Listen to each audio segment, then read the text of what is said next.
The orange in the sky had left, and all the animals had burrowed away, anticipating the storm heading north. I was on the outskirts of Caden, sitting a Milky Way and watching the stars disappear behind the clouds. The cruiser's phone rang, and dispatch notified me a man had wrecked on Route 16 heading south to Lilac.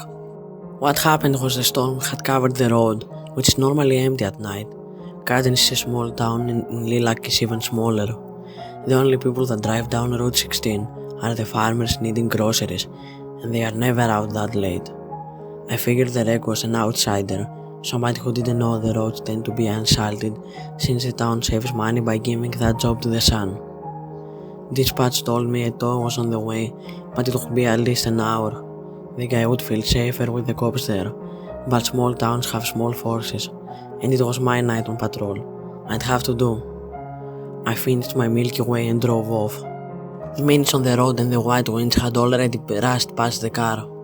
The dashboard said 45, but the winds made me feel like I pushed 70. I worried I would miss the wreck, that the winds might actually make me a new victim. But the distance I saw the brakes, then the black of the sedan. I flipped my lights, parked 10 feet away, wishing I had remembered my snow hat. I didn't bother getting my clipboard, just my flashlight, though even that felt useless against the constant white. The wreck was as I suspected. Slid off the road to a nearby ditch, one lower than your average curb. Even without ice bagging up would have been an act of God. As I approached, I nearly slipped myself, had to catch myself on nothing. The front of the sedan was cacked in snow deep in the ditch, but the driver's door was ajar. I stepped down into the ditch and pulled the door open more. The car was running, but not the heat. My flashlight revealed an empty car. I turned, looked around the street and nearby cornfields painted red by my cruiser lights. Where was the man? I walked around the car, inspected the underside. Nothing. I popped the trunk. Empty. Back on the street, I looked over the car again. Something about it was off, beyond the mystery of the missing man. What it was, I couldn't put my finger on it, but despite the clear nosedive into snow, the sedan was clean, almost immaculate. I took another look and realized that there was no license plate, not even a temporary one. "Hello?" I asked the cold world. Only the wind replied. Back in the cruiser, I was thinking of where the man went, letting the heat blast against my face. He could have gone south, taking his chance with a snowstorm towards Lilac. Anybody, outsider or not, would have known that was suicide though, and the cornfields nearby, maybe he ran into those, hoped he'd find a warm farmhouse. I was about to call it in, put a lookout for a guy trying to survive the snowstorm on foot when I heard it. Dog barking. It was by the wreck, and then came another sound, though I couldn't make it out inside the cruiser. Outside, the wind bared its teeth on me, howled its demand to go away, but underneath was the dogs barking, then gone. A man's voice asked, "Is everything alright?" The dog started barking again. One of the farmers must have heard the wreck, come to investigate. I started going towards the wreck, telling the farmer that it was under control. Except, what was the farmer doing out in the storm? Halfway there I stopped, realized that nothing was making sense. The missing guy, an unknown car, and now this? I saw a canine shape move into view from behind the car. The dog. It hadn't stopped barking, and I was worried it would come at me. That things might get dicey out there. The other officers had a running gag that out here the local dogs never liked pigs. But this one stayed put, barking, until it wasn't, and the man was asking me if everything was okay again. Hung in the air, something churned in my stomach. The dog resumed its barking for a few seconds, stopped, and the man asked the same question for the third time. And it hit me. The barking, the man's voice, it came from the same place. I shone my flashlight at the dog and felt the blood grip my face. It was no dog. A humanoid shape blasted into obscurity by the winter veil, looked up at me. "Is everything alright?" It started running, crawling towards me. Before I realized what was happening, there was a gunshot, and I was standing in the snowstorm, looking down at the body of a man. I held my breath as I waited for the snow to turn red, let the wind bite my nose, frost my unblinking eyes. But the blood never ran, and what happened instead was the thing shattered, and he started gagging. The bullet was spit out. I ran to the cruiser to drive away. There was no other option. I slammed the car door, cranked the key. The car rumbled in disagreement, wouldn't start. In my head I was screaming with the wind, wondering how hard you need to palm slam a wheel to fuel a car with desperation. Barking interrupted my thoughts.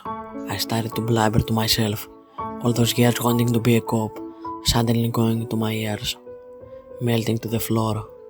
A hand smacked out onto the window and I screamed. I slammed the car wheel harder, turned the key enough to snap it. From outside the thing asked me if everything was okay. I just kept screaming. The car suddenly started. Foot down, reverse, brake, foot down. Going, leaving whatever the hell that was behind. And while the snow blew past, while I tried to stop myself from blabber breathing, I wondered what all had just happened. What I had wondered though. Things I like that don't even have answers, just more questions. I started asking, why? The word was on my lips when the car started to swerve, and in that moment I did everything wrong, forgot all my training in the frenzy. The cruiser flipped on its side, and I was likely to not be crushed. I was crawling out of the window when two headlights cut through the snow right at me. The next thing I saw was a large man getting out of a truck. It was a tow. He was rushing over to me, asking me if I was okay. All I could do was mumble. He helped me to my feet, walked me over to the truck. My head was turned behind us the entire time, waiting to see if that naked figure walking down the road. The inside of the truck smelled like sweat, and to this day I remember it. He was on the street, me in the truck, and he was asking me details, where I had to be, and that he was sent out for another. And had I been the officer they sent out, I couldn't answer him. It felt unreal. And when I looked out the windshield to the cold forever, I saw an outline and began to cough to gag. I heard the trucker ask what the hell was going on, and then he was walking towards it. I got out, told him to stay away, ran to him to shake his shoulders. Except I didn't. That wreck I had, it numbed me. So I just stood there, mouthing towards and shaking my head to the trucker's back. And then it happened. The thing was in the air, then on the trucker, and that blood that was supposed to come early like the gunshot, it must have jumped through time, because a shower burst from the trucker. There was a scream and all I saw was a cloud of red. I opened my mouth to scream, but kept coughing. In the movies the monster realizes it's been seen, looks up from the French kill and starts gibbering towards the new meat, but the thing never moved from the trucker's body, and I knew it was just going to finish eating him, or God knows what else.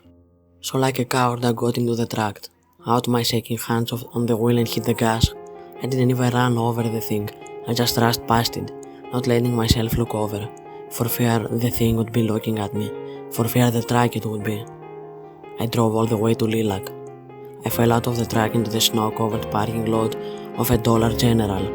In dreams I still see that store, and at the counter is the trucker, his blood coursing down onto the conveyor belt. He's mouthing something I can't hear. Sometimes he's barking instead. I never look outside to the parking lot to see if the thing's out there. The next morning I called in my resignation. When they asked why, I just hung up. A friend in the force told me that they eventually went out to search for the trucker since his wife called terrified. He met an unseen fate in the storm. They never found him. I remember laughing at that news, though I couldn't tell you why. In the coming days they tried to pull me for in a statement. Answer why the guy's truck sat battery dead at the Dollar General, but I was heading south to somewhere, anywhere the snow avoided, except to be chased, either by my old colleagues or that thing somehow. But it never happened. Since then I've read up on what it could be, dug up the past to figure out my present. If you asked me, I still couldn't tell you what I saw, but I remember the old stories my father used to talk about, of bandits on the roads, how these bandits who stage fake accidents, take advantage of the kindness of others, how that still happened to this very day, except instead of men in cowboy hats, they are entire groups, a strength in numbers thing, I guess, but I'm told it's rare, and at first that explanation didn't quite fit. But the whole strange place, and if caterpillars can look like snakes, well, maybe something ghost from the shadows when people used those fake accidents. Most people get killed for being too thrusting, scrounged up the looted bodies left behind, and when those old-time highwaymen stopped their trade, there was a dwindling of fresh prey. Evolution. Does it explain it? I don't know, but it's the best I've gotten when I look up at the night sky. I haven't had a Milky Way in years, but that doesn't make up for what I did. Maybe one day I'll go back, stand in a snowstorm by a mysterious car, do what I should have done back then. Maybe the storm will die down and the thing's face will be revealed. And maybe I'll look into the stolen eyes of the truck driver and whisper, "I'm sorry."